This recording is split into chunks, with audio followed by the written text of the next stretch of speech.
نحمده ونصلي على رسوله الكريم أما بعد أعوذ بالله من الشيطان الرجيم بسم الله الرحمن الرحيم فلولا نفر من كل فرقة منهم طائفة ليتفقهوا في الدين ولينذروا قومهم إذا رجعوا إليهم لعلهم يحذرون صدق اللہ مولانا العظیم۔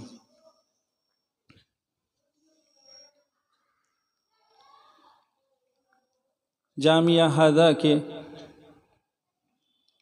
اس خوبصورت اور کامیاب ترین مسابقے کی پاکیزہ مجلس میں تشریف فرما نامی گرامی علمی دنیا کی عبقری شخصیات سرور کونین صلی اللہ علیہ وسلم کے معزز مہمانوں، یہ ایک حقیقت ہے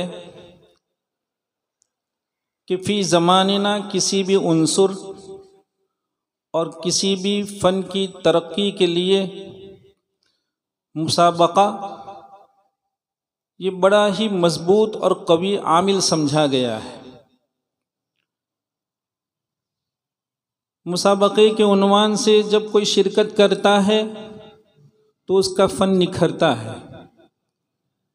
بہت سی وہ باریکیاں جو مسابقے کے ماسوا شرکت کرنے پر اوجھل ہوتی ہیں، جن کی طرف توجہ نہیں ہوتی ہے، مسابقے میں شرکت کرنے والا ان ساری نزاکتوں اور باریکیوں کا خیال رکھتے ہوئے شرکت کرتا ہے۔ ہم دیکھ رہے تھے کہ تین اتنے عمدہ اور فن کے بہت مستحکم لوگ حکم کی حیثیت سے تھے اور وہ چھری لے کر بیٹھے ہوئے تھے کہ کہاں سے کاٹا جائے، نمبر کاٹنا ہے۔ جہاں کوئی طالب علم کسی باریک جو ہے وہ جھول میں نظر آتا تھا تو ہم حکم حضرات کی طرف دیکھتے تھے، ان کا قلم چلتا تھا۔ مثلا ایک طالب علم پڑھ رہا تھا لا تؤاخذنا ان نسینا او اخطأنا، تسلسل سے دو مد منفصل ہیں۔ پہلے مد منفصل کو وہ تھوڑا مختصر کر کے دوسرے مد منفصل کو اس کے مطلوبہ لہجے کی وجہ سے لمبا کر رہا تھا۔ ہم نے دیکھا کہ ہاں دیکھیے بچوں، یہ اگر آپ کسی مظاہرے میں ہوتے، اپنی اس مادر علمی کے کسی سالانہ یا بڑے جلسے میں ادارے کی طرف سے نمائندگی کرتے ہوتے اور تلاوت کرتے تو آپ کی اس باریک جھول کو کوئی نوٹ نہیں کرتا، مگر چونکہ حکم حضرات کو تمیز کرنی ہوتی ہے اول دوم کی، لہذا وہ ایسی باریکیوں کی تلاش میں رہتے ہیں۔ معلوم ہوا کہ مسابقے میں شرکت کرنے والا وہ ساری باریکیاں اور سارے ایسے باریک ناحیوں پر نظر رکھتے ہوئے اپنی تیاری کرتا ہے۔ یہی وجہ ہے کہ کسی بھی فن اور کسی بھی عنصر کو ترقی بخشنے کے لیے اس میں نکھار پیدا کرنے اور سنوارنے کے لیے مسابقہ بہت مضبوط عامل کہلاتا ہے۔ ہمارے عزیز قرآن کریم کو ترتیلاً اور تدویراً، جیسا کہ ہمارے بڑے حضرت مولانا قاری عبدالستار صاحب دامت برکاتہم العالیہ نے اپنے تاثر میں یہ کہا کہ فن ترقی کر رہا ہے، آپ بچوں نے بہت عمدہ تلاوت کی، یہ حقیقت واقعہ ہے۔ یہ خوش الحانی عمدہ آواز میں قرآن کریم کو تلاوت کرنا، میرے عزیزوں، یہ ملت قرآنی اور ملت اسلامیہ کا کھویا ہوا سرمایہ ہے۔ ہمارے اکابر اور ہمارے اولیاء کی وہ وراثت ہے جس کی طرف ایک مدت تک ضرورت کا اعتنا نہیں ہو پایا، ضرورت کا اعتنا نہیں ہو پایا۔ حضرت خواجہ نظام الدین اولیاء علیہ الرحمہ علمی دنیا اس سے واقف ہے کہ دہلی کسی زمانے میں قرات کا 200 سال تک مرکز بنا رہا۔ مراکز تو بدلتے رہتے ہیں، کبھی دہلی مرکز رہا، کبھی پانی پت مرکز رہا، کبھی دکن مرکز رہا، تو کبھی لکھنؤ، تو کبھی ٹونک مرکز رہا۔ مراکز بدلتے ہیں، لیکن دہلی کو یہ امتیاز حاصل ہے، اور یہ امتیاز صرف اور صرف ان اولیاء کرام کی نفوس قدسیہ کی توجہ اور قرآن کریم سے والہانہ شغف، اور قرآن کریم کو چونکہ انہوں نے قرب خداوندی کا بڑا ہی مضبوط ذریعہ سمجھا تھا، جس کی وجہ سے ان حضرات کے وجود کے زمانے میں دہلی قرات کا مرکز رہا اور 200 سال تک مرکز رہا۔ حضرت خواجہ نظام الدین رحمۃ اللہ علیہ کو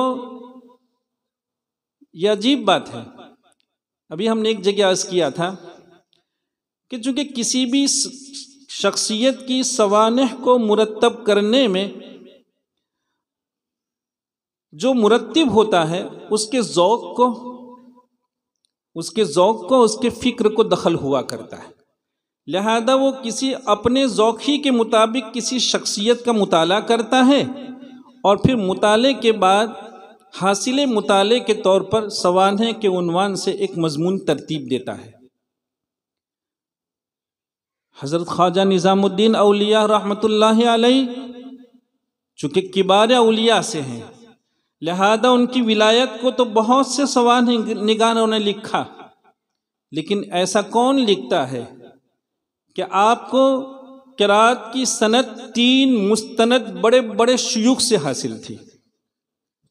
شیخ شادی بشین، شیخ شادی مقری 1، شیخ شہاب الدین دہلوی 2، اور ان کے پیر حضرت خواجہ فرید الدین گنج شکر رحمۃ اللہ علیہ۔ چونکہ حضرت خواجہ فرید الدین گنج شکر رحمۃ اللہ علیہ بڑے خوش الحان تھے، اور ان کی قرات میں ایسی جاذبیت تھی، تو آپ نے اپنے زمانے میں اور اپنے متعلقین اور متوسلین میں خوش الحانی کو شائع کرنے کے لیے بڑا اہتمام فرمایا۔ چنانچہ حضرت خواجہ نظام الدین رحمۃ اللہ علیہ کا حال یہ تھا کہ جب آپ کو یہ معلوم ہوتا تھا کہ کوئی بہت خوش الحان قاری کسی علاقے میں آیا ہے، تو حضرت بنفس نفیس اس خوش الحان قاری کو سننے کے لیے اور سن کر قرب خداوندی کے درجات کو طے کرنے کے حرص میں بنفس نفیس تشریف لے جاتے تھے۔ پھر کبھی کبھی تو فرماتے تھے کہ قاری اتنا عمدہ تلاوت کر رہا ہے، جی چاہتا ہے کہ اس کا منہ ہیرے اور جواہرات سے بھر دوں۔ لکھا ہے ان کے حالات میں کہ ایک مرتبہ حضرت مولانا ابراہیم نیلی جو ان کے متوسلین سے تھے، وہ حضرت سے ملاقات کے لیے رات کے وقت میں آئے۔ عشاء کا وقت تھا، نماز سے فراغت تھی، نماز سے فارغ ہو گئے تھے، اور حضرت نماز سے فراغت پر بالا خانے پر تشریف لے گئے تھے۔ یہ تھوڑا دیر میں پہنچے تھے، انہوں نے نیچے جماعت شروع کی۔ یہ حضرت مولانا ابراہیم نیلی بہت خوبصورت آواز کے مالک تھے، انہوں نے عشاء کی نماز میں کچھ اس انداز سے قرآن کریم کو تلاوت کیا کہ جب بالا خانے میں ان کی آواز پہنچی تو حضرت بالا خانے کے لابی میں باہر آ گئے، اور پوری نماز حضرت نے سنی، اتنا محظوظ ہوئے کہ حضرت نے اپنا خاص مسلح اپنے خادم کے ہاتھوں مولانا ابراہیم نیلی کی خدمت کے لیے بھیجا اور کہا کہ ان کو پیش کر دیجیے۔ جب مولانا ابراہیم نیلی کو حضرت کا ایسا بابرکت مسلح ملتا ہے، وہ فوراً اس کو سر چڑھاتے ہیں، اس کو چومتے ہیں۔ معلوم ہوا 200 سال کی مرکزیت، اولیاء کرام کا خوش الحانی سے تعلق اور خوش الحان قرہ کی یہ قدردانی، یہ دلیل ہے اس بات کی کہ یہ ہمارے اکابر کا سرمایہ ہے، یہ ہمارے اکابر کی وراثتیں ہیں۔ یہ الگ بات ہے کہ کبھی وراثتوں سے تھوڑی سی آنکھ بند ہو جایا کرتی ہے، الحمدللہ ثم الحمدللہ۔ پھر علمی حلقے نے اپنے اس کھوئے ہوئے سرمایے کی طرف توجہ کی، اس کا رخ کیا ہے۔ اللہ تعالیٰ مبارک فرمائے، بہت مبارک فرمائے ہمارے جن عزیزوں نے اس خوبصورت مسابقے کو کامیاب بنانے کے لیے کئی دن نہیں کہنا چاہیے، کئی مہینے کہنا چاہیے، کئی مہینوں کی محنت کو پیش کر کے اتنے سارے لوگوں کی دعائیں لی ہیں۔ ہم ان کی خدمت میں، ان کے اساتذہ کرام کی خدمت میں اور ارباب انتظام کی خدمت میں۔ اساتذہ سے مراد صرف قراء نہیں، ٹیم ورک ہوتا ہے، یاد رکھیے۔ کسی کی بھی تربیت میں کوئی فرد واحد نہیں ہوا کرتا ہے، ایک پوری ٹیم کار فرما ہوا کرتی ہے۔ اللہ تعالیٰ سبھی کو اپنی شایان شان بدلہ عطا فرمائے۔ اور جیسا کہ حضرت قاری صاحب دامت برکاتہم نے فرمایا، ارباب انتظام جب متوجہ ہوتے ہیں تو کوئی بھی فن بڑی آسانی سے ترقی کر لیا کرتا ہے۔ ظاہر بات ہے، ٹنکی کا پانی سارے نل میں آتا ہے، حوض کا نل ہو، پانی پینے کا نل ہو، وہاں سب میں پانی ٹنکی ہی سے آتا ہے۔ ارباب انتظام ہی کا فکر سارے نل کی طرف، سارے نلوں میں سرایت کرتا ہے۔ اللہ تعالیٰ ارباب انتظام کو جزائے خیر عطا فرمائے۔ ہمارے جن عزیزوں نے قرأت سبا کے اور ثلاثہ کی تکمیل فرمائی ہے، ہم ان عزیزوں کی خدمت میں بھی مبارکباد پیش کرتے ہیں۔ بہت مبارک ہو بچوں، یہ کیسا شریف فن ہے۔ دنیا جانتی ہے کہ جمع ثانی کی کوئی ضرورت نہیں تھی، قرآن کریم تو لکھ کر جمع ہو چکا تھا، زیادہ سے زیادہ سرکاری سطح سے اس کی اشاعت باقی تھی، لیکن جمع ثانی میں باقاعدہ اثر نو 6-7 نکات کو عنوان بنا کر اس کا خاکہ تیار کر کے اثر نو جو لکھوایا گیا، اس کی ضرورت ہی کیا تھی؟ امام ابو عمر عثمان الدانی اپنی کتاب المقنع کے اخیر میں بذات خود ایک سوال قائم فرماتے ہیں اور فرماتے ہیں کہ قرآن کریم کو دوسری مرتبہ کیوں لکھوایا گیا؟ پھر جب لکھوانے کی وجہ صرف اور صرف یہ تھی کہ مختلف قرأتوں سے متعلق امت میں پایا جانے والا اختلاف اور اختلاف کی شدت اور شدت کا انکار قرآن تک اور انکار قرأت تک پہنچ جانا، یہ وہ چیزیں تھیں جس نے حضرات صحابہ کرام رضی اللہ تعالیٰ عنہم اور خلیفۃ المسلمین رحمت علیہ رضی اللہ تعالیٰ عنہ کو مضطرب کر دیا تھا۔ آپ جانتے ہیں کیسا اضطراب تھا؟ جب یہ اطلاعات آپ کو ہوئی تو آپ نے 50,000 کا مجمع بلایا، اس مجمع میں 50,000 لوگ شریک، کہا کیا اختلاف کس بات کا ہے؟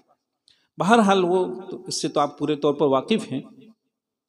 ہم یہ بتلانا چاہتے ہیں کہ علامہ دانی رحمۃ اللہ علیہ نے سوال قائم فرمایا کہ جب امت میں پائے جانے والے اختلاف کا انسداد ہی جمع ثانی کا اصل مقصود تھا، تو اس مقصد کا مقتضا تو یہ تھا کہ سارے مصاحف ایک ہی انداز کے ہوتے۔ اس کے باوجود ہم دیکھ رہے ہیں کہ مصاحف عثمانیہ جو علی اختلاف الاقوال 8 تھے، بعضوں نے 9 تک بھی کہا ہے، ان میں باہم اختلاف تھا۔ یہ ہمارا عالمیہ ہے، ہمارے مطالعے کی کمی ہے کہ علمی زمرہ بھی علمی زمرے کی بھی ایک بڑی تعداد وہ ہیں جو آج بھی اس خیال کو لے کر چل رہی ہے کہ مصاحف عثمانیہ جو 8 تھے دراصل ایک ہی مصحف تھا اور باقی سارے مصاحف اس کی نقول تھی، کاپی تھی، زیروکس تھی۔ یہ سراسر غلطی ہے، یہ علم رسم سے بنیادی طور پر ناواقفیت کی دلیل ہے۔ وجہ یہ ہے کہ اس دنیا میں املائے قرآنی کے فن کی تدوین کی جب سے ابتدا ہوئی اور سب سے پہلی کتاب علم رسم کی اس دنیا میں مارکیٹ میں آئی وہ علامہ ابن عامر شامی رحمۃ اللہ علیہ کی ہے، اور اس کتاب کا عنوان ہی تھا اختلاف مصاحف الامصار۔ اختلاف مصاحف الامصار۔ بصرہ کے مصحف میں کون سا کلمہ کیسا لکھا ہے، وہی کلمہ شامی مصحف میں کیسا لکھا ہے، وہی کلمہ مدنی مصحف میں کیسا لکھا ہے، یہ مستقل اس علم رسم کا سب سے پہلا عنوان۔ دیکھیں علم رسم میں کتابیں تو بہت ساری ہیں، بعد میں لوگوں نے دوسرے بہت سے عناوین قائم فرما کر علم رسم سے متعلق بہت کچھ لکھا، لیکن علم رسم کی جب تدوین شروع ہوئی تو مدونین کے یہاں سب سے پہلا اور بنیادی عنوان جو تھا وہ مصاحف کے مابین مطالعہ کر کے جو اختلافات کے مواقع تھے ان کو یکجا کرنا تھا۔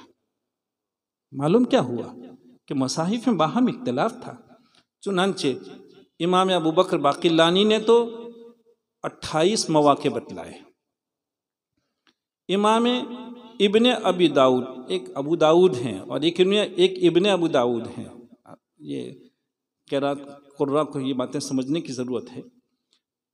خیر، انہوں نے اس کے 40 مواقع لکھے، کسی نے 43 مواقع لکھے، کسی نے 45 مواقع لکھے اور کسی نے 56 مواقع لکھے کہ مصاحف عثمانیہ میں 56 مواقع وہ تھے جن میں مصاحف میں باہم اختلاف تھا۔ اور آپ کو سن کر حیرت ہوگی، مدینۃ المنورہ میں 2 مصحف تھے 8ویں کے، ایک خلیفۃ المسلمین کا اپنا مخصوص مصحف تھا اور ایک عام اہل مدینہ کے استفادے کے لیے تھا۔ ان دونوں مصاحف میں بھی 12 مواقع میں لکھنے میں اختلاف تھا، املا میں اختلاف تھا۔ علامہ دانی رحمۃ اللہ علیہ سوال قائم فرماتے ہیں کہ جب آپ کا منشا قرات کے باب میں امت میں پائے جانے والے اختلاف کو ختم کرنا ہی تھا تو پھر مصاحف میں یہ اختلاف باقی کیوں رکھا گیا؟ ختم کر دینا چاہیے تھا۔ پھر آپ ہی اس کا جواب فرماتے ہیں، جیسا کہ ہم نے شروع میں عرض کیا کہ جمع ثانی میں 6-7 نکات کو بنیاد بنا کے جمع کیا گیا ہے۔ ان میں جہاں ایک اہم نقطہ یہ تھا کہ اس جمع میں انہی قراتوں کو قرآن کریم میں جگہ ملے گی جو عرض اخیرہ میں باقی رکھی گئی ہے، عرض اخیرہ میں باقی رکھی گئی ہے۔ بعض قراتیں وہ تھیں جن کا نزول ہوا تھا لیکن بعد میں وہ منسوخ ہو گئی، بعض قراتیں وہ تھیں کہ جن کی وقتی اجازت تھی لیکن عرض اخیرہ میں ان وقتی قراتوں کا باب بند کر دیا گیا ہے۔ جمع عثمانی میں ایسی قراتوں کو ختم کر دیا گیا۔ بعض صحابہ کرام رضی اللہ تعالیٰ عنہم نے تفسیر کے عنوان سے اپنے مصاحف میں بہت سے کلمات کی تفسیر کے لیے ایک ایک لفظ لکھ رکھا تھا، آئندہ اس کا باب بھی بند کر دیا گیا۔ پھر یہ طے کیا گیا کہ اب جو مصاحف لکھوائیں گے اس کو لکھنے کا انداز یہ ہوگا کہ اگر 2 قراتیں ہیں مگر ایک ہی انداز کتابت میں ایک ہی املا میں آ جاتی ہیں تو سارے مصاحف میں اس کو ایک ہی انداز میں لکھا جائے، لیکن اگر قراتوں کا اختلاف ایسا ہے کہ ایک انداز کی لکھائی میں وہ سما نہیں سکتا ہے تو پھر دیکھا جائے گا کہ کس ملک کے لیے اور کس شہر کے لیے مصحف تیار کیا جا رہا ہے، وہاں کے لوگ کیا قرات پڑھ رہے ہیں، تو ان کی قرات کو پیش نظر رکھ کر مصحف تیار کیا گیا۔ منہا منقلبا منہما منقلبا فلا یخاف ولا یخاف واوصا ووصا تجری من تحتها تجری تحتها فإن اللہ هو الغنی فإن اللہ الغنی، یہ اختلافات تھے۔ علامہ دانی رحمۃ اللہ علیہ فرماتے ہیں کہ چونکہ آپ کا منشا ہی یہ تھا کہ جتنی قراتوں کو اب دنیا میں باقی رہنا تھا عرض اخیرہ میں ان کو باقی رکھا گیا تھا، ان سب کی صرف شفوی حفاظت نہیں تحریری حفاظت بھی جمع ثانی کا اصل مقصد تھا، اس لیے ان کو باقی رکھ۔ لیکن آپ کو معلوم ہے جس کتاب کا آپ کو حوالہ دیا، یہ چونکہ یہ علمی زمرہ ہے، ہم سب ایک ہی کنبے کے لوگ ہیں، ہمیں ہماری ضرورتوں کا بھی اور ہماری غفلتوں کا بھی احساس رہنا چاہیے۔ حیرت ہوگی آپ کو سن کر کہ علامہ دانی رحمۃ اللہ علیہ کی اتنی عظیم کتاب المقنع، آپ جانتے ہیں کہ اس وقت پوری دنیا میں جتنے مصاحف قرآن کریم کے نسخے چھپتے ہیں وہ 2 بنیادوں پہ چھپتے ہیں۔ عرب دنیا علامہ دانی کے شاگرد ابو داؤد سلیمان ابن نجاح اور شریسی جو خراز کے نام سے مشہور ہیں، ان کی کتاب ہے مورد الظمآن۔ تو ابن نجاح کی کتاب مختصر التبیین اور شریسی اور خراز کا ایک منظومہ مورد الظمآن، عرب دنیا کا ماخذ اپنے مصاحف کے املا کے لیے یہ دو کتابیں ہیں۔ عرب دنیا انہی دو کتابوں کو دیکھ کر کلمات قرآنیہ کا املا کرتی ہے، جبکہ ایک بہت بڑی دنیا وہ ہیں جو علامہ دانی کی مقنع، علامہ شاطبی رحمۃ اللہ علیہ کے رائیہ، ان دو کتابوں کو دیکھ کر ہمارے آپ کے یہاں جو مصاحف ہیں، ہمارے ہاتھوں میں جو مصاحف ہیں، ہمارے ممالک میں جو مصاحف چھپتے ہیں، اس کی بنیاد یہی دو کتابیں ہیں، علامہ دانی کی مقنع اور علامہ شاطبی رحمۃ اللہ علیہ کی رائیہ، دو کتابیں۔ آپ انداز لگائیے کہ کسی قوم کے لیے ایسی بنیادی کتابیں کہ قرآن کریم انہی دو بنیادوں پہ اس وقت اس کا املا ہو رہا ہے، لیکن اس قوم کا سلوک دیکھیے، حیرت ہوگی آپ کو سن کر کہ مقنع جیسی عظیم کتاب کتنے سال تک، صدیوں تک، دہائیوں نہیں، 700-800 سال تک مخطوطات کی حیثیت سے رہی۔ اور پھر کیا ہوا؟ قدرت بے نیاز ہے۔ ایک فرانسیسی مستشرق کو 1810 میں اس کا داعیہ ہوا کہ اس نے مقنع کے آخری حصے کا فرانسیسی میں ترجمہ شائع کیا۔ اس کے 50 سال بعد، بلکہ اور زیادہ سالوں کے بعد، جرمنی کی جمعیت مستشرقین نے جرمنی زبان میں اور کچھ عربی زبان میں اس کا ترجمہ شائع کیا، اور پھر 1910 میں یہ کتاب دمشق سے بہت صحیح انداز میں عربی، بہت صحیح انداز میں تحقیق کے ساتھ پھر شائع ہوئی۔ لیکن کتنی صدیاں ایسی گزر گئی۔ یہ اس امت کا المیہ ہے کہ اس امت کو اپنے اکابر کے سرمایے کی جو قدر ہونی چاہیے وہ نہیں ہے۔ اللہ تعالی ہمیں اور آپ کو اس کی صحیح قدردانی کی توفیق عطا فرمائے۔ ہمارے جو عزیز ان قراتوں کی طرف متوجہ ہوئے ہیں اور انہوں نے قرات سبا اور ثلاثہ کی تکمیل فرمائی ہے، بہت مبارک ہے۔ بچوں یہ راہ اپناؤ، جیسا کہ حضرت قاری صاحب دامت برکاتہم نے آپ کو توجہ دلائی کہ خوش الحانی میں آپ نے اتنی اچھی محنت کی ہے، اسی محنت کے نتیجے میں آپ کامیابی کی کچھ منزلیں طے کر چکے ہیں۔ ابھی اور منازل ضرور ہیں، لیکن کچھ منازل آپ نے طے کر لیے ہیں۔ کچھ تھوڑا سا رخ کتاب کی طرف بھی ہو جائے۔ جن بچوں نے ابھی قرات ثلاثہ کی اور سبا کی تکمیل کی، چونکہ یہاں قرات کی برادری کے کئی لوگ موجود ہیں، قراء کی برادری کے کئی لوگ موجود ہیں، ہم چاہتے ہیں کہ ہم کچھ چیزوں کو تھوڑا سا نوٹ کر لیں۔ دیکھیے، کل تک فن بہت ابتدائی حیثیت میں تھا، الحمدللہ ثم الحمدللہ آپ بھائیوں کی محنت کے نتیجے میں اب فن اپنی ابتدائی حیثیت سے آگے بڑھا ہے، تو ہمیں اور آگے بڑھ کر کل تک جو چیزیں جھول کے انداز کی تھی ان کو ختم کرنے کی ضرورت ہے۔ مثال کے طور پر ہمارے بچے جمع حرفی میں کیا کرتے ہیں؟ قل لا اسألکم علیہ اجرا، قل لا اسألکم علیہ اجرا، اسألکم علیہ اجرا، قل لا اسألکم علیہ اجرا، اسألکم علیہ، یہ ہو، ختم کرو۔ لا اسألکم ہے، پھر آپ کسی قاری کے لیے اسألکم علیہ اجرا کیسے پڑھ رہے ہیں؟ اس کو ختم کرنے کی ضرورت ہے۔ ٹھیک ہے، کل تک ہم ابتدائی حیثیت میں تھے، اسی وجہ سے آپ کو معلوم ہونا چاہیے کہ بہت بڑا طبقہ قرات کا وہ آج بھی جمع سے اتفاق نہیں رکھتا ہے۔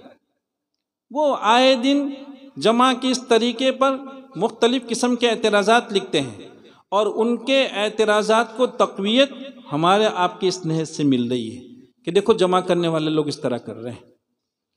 ابھی ہم پڑھ رہے تھے وَلَمْ يَكُنْ لَهُ كُفْءً أَحَدٌ، وَلَمْ يَكُنْ لَهُ كُفْءً أَحَدٌ، پھر ہم پڑھ رہے تھے كُفْءً أَحَدٌ، كُفْءً، وَلَمْ يَكُنْ لَهُ ملایا کیجئے، ہر مرتبہ میں وَلَمْ يَكُنْ لَهُ کو ہمیں ملانے کی ضرورت ہے۔ ایک بات۔ دوسری بات یہ ہے کہ دیکھیے قرات کا ایک بہت اہم عنوان ہے. وہ کیا عنوان ہے کہ کسی قاری کے لیے ایک سے زیادہ وجوہ ہوں تو پڑھنے میں ان میں کی کس وجہ کو مقدم رکھا جائے گا اور وجوہ تقدیم کیا ہے. مثال کے طور پر آپ قالون کے لیے میم جمع میں ترک صلہ اور صلہ دو وجہ پڑھتے ہیں.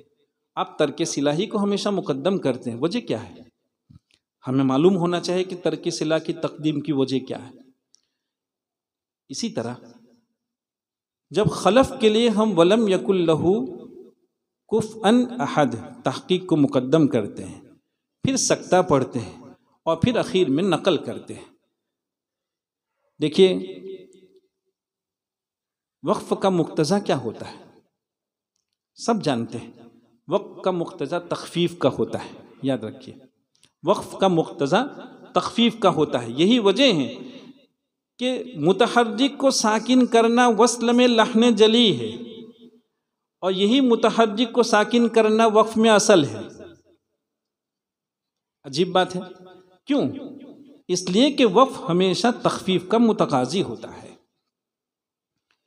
جب یہ بات ہے تو تخفیف کے تقاضے کے تحت تحقیق ہو یا سکتہ ہو، نقل چونکہ ادا میں ان دونوں کی بنسبت آسان ہے لہذا مقتضے تخفیف کے عین مطابق ہیں، اس لیے وقف میں اس کو مقدم رکھنا چاہیے. یہ الگ بات ہے ہم نے بھی پہلے تحقیق پڑھی ہے، ہم نے بھی اسی طرح پڑھا ہے، لیکن جب اس طرح کے مضامین دنیا میں آنے لگے، دیکھو لڑکوں، وجہ کو مقدم کرنے کے لیے ہم نے کہا کہ کئی ایسے نکات ہیں. ابھی بیٹھے بیٹھے جب یہ مسئلہ آیا ہمارے ذہن میں ولم یکن لہ، میں نے کہا دیکھیں ہمارے بچوں کو معلوم ہوگا مالیہ ہلک عنی سلطانیہ، ما اغنا عنی مالیہ ہلک عنی سلطانیہ. قرات پڑھنے والے بچے جانتے ہیں کہ سارے ائمہ کے یہاں مالیہ ہلکہ کو دو طرح پڑھنا جائے، ایک تو اظہار کے ساتھ اور ایک ادغام کے ساتھ. ایک اظہار کے ساتھ اور ایک ادغام کے ساتھ. لیکن یہ معلوم نہیں ہوگا کہ ادغام کے بالمقابل اظہار ہی اولا ہے، مقدم ہے. کیوں اولا ہے؟ کیوں مقدم؟ اس کی تقدیم کی وجہ کیا ہے؟ وجہ یہ ہے کہ اس ہا کو کہا جاتا ہے ہائے سکتہ، اور سکتہ ہمیشہ معنی ادغام ہوتا ہے. وقیل من راق، سکتہ نہیں ہوا. کیوں نہیں ہوا؟ وہ ادغام نہیں ہوا. کیوں نہیں ہوا؟ سکتے کی وجہ سے. تو سکتہ چونکہ مانع ادغام ہے، اس ہا کا نام ہی ہے ہائے سکتہ، لہذا یہاں ادغام کی بنسبت اظہار ہی کو اولا ہونا چاہیے. وجہ تقدیم ہے. یہ وہ چیزیں ہیں جس کی طرف ہمیں آپ کو توجہ کرنے کی ضرورت ہے. ہمارے جو عزیز ثلاثہ کی تکمیل کر رہے تھے، ہم نے ان بچوں سے پوچھا کہ کیا اب قرات کا باب آپ مکمل کر چکے ہیں؟ بچے سمجھ گئے ماشاءاللہ، بہت اچھا ہے. لڑکوں، قرات سے جو فہم پیدا ہوتی ہے، آپ قرات پڑھیے، مطالعہ کیجئے. ہمارے لوگ اذان میں کیا کہتے ہیں؟ اللہ اکبر اللہ اکبر. ہونا تو کیا چاہیے تھا؟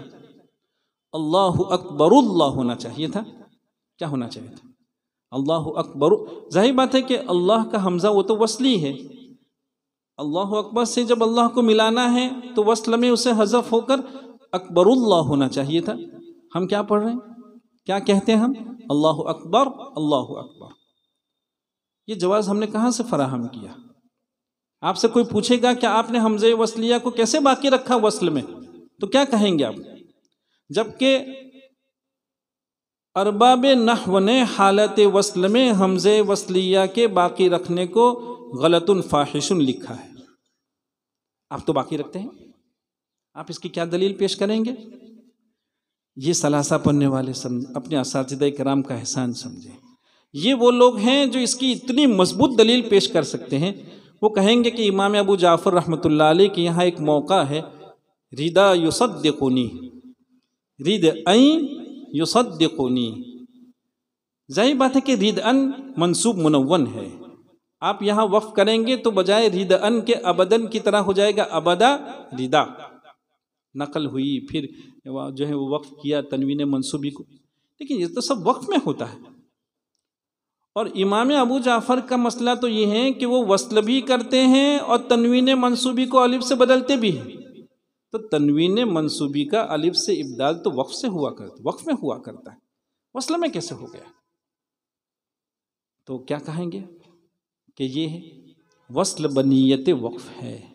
یہ کیا وصل بن، بس اذان کہنے والا یہ کہے گا کہ جب خالق لغات، خالق کائنات، خالق لغات اللہ تعالیٰ ہی نے جب قرآن کریم میں وصل کو بنیت وقف ردا یصدقونی، تو وہ قرآن کریم کی اس قرات سے اللہ اکبر کی دلیل پیش کر دے گا. اس سے مضبوط دلیل کوئی ہو سکتی؟ یہ کہاں سے یہ قرات ثلاثہ پڑھنے والوں کو ملے گا؟ اللہ تعالیٰ کا شکر ادا کیجئے کہ ان پاکیزہ درسگاہوں کی وجہ سے یہ ساری بصیرتیں، یہ معرفت، یہ ماحول، یہیں اب چہار دیواری چھوڑیے لوگوں کو شین قاف کا پتہ نہیں ہے.